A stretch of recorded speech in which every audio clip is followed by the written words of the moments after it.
হরে কৃষ্ণ। নমস্কার সবাইকে। আজকে বলবো আমরা কেন গলায় তুলসীর মালা পরে থাকি। তুলসী দেবী স্বয়ং ভগবান শ্রী বিষ্ণুর প্রিয় পাত্র। বৈষ্ণব সম্প্রদায়ের কাছে এই মালা ধারণ করা অত্যন্ত গুরুত্বপূর্ণ, কারণ তারা বিশ্বাস করেন এটি তাদের ভক্তিকে শক্তিশালী করে। তাই তুলসীকে অত্যন্ত পবিত্র মানা হয় আমাদের ধর্মে। এই তুলসীর মালা যখন আমাদের কণ্ঠে থাকে তখন পাপও আমাদের স্পর্শ করতে পারে না। তুলসীর মালা পরা ব্যক্তিকে যমরাজ স্পর্শ করতে পারে না।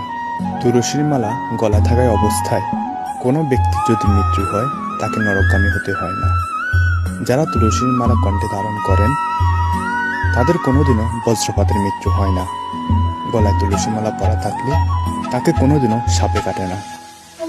তুলসী মালা ধারণকারী ব্যক্তি তুলসী মহারানীর কৃপায় মিথ্যা কথা বলা কমিয়ে দেন। তুলসীর মালা ধারণকারী ব্যক্তি স্নানের সময় তুলসীর মালায় যে জল পড়ে তা গড়িয়ে সর্বঙ্গ পড়ে যায়, ফলে শরীর শুদ্ধ হয়।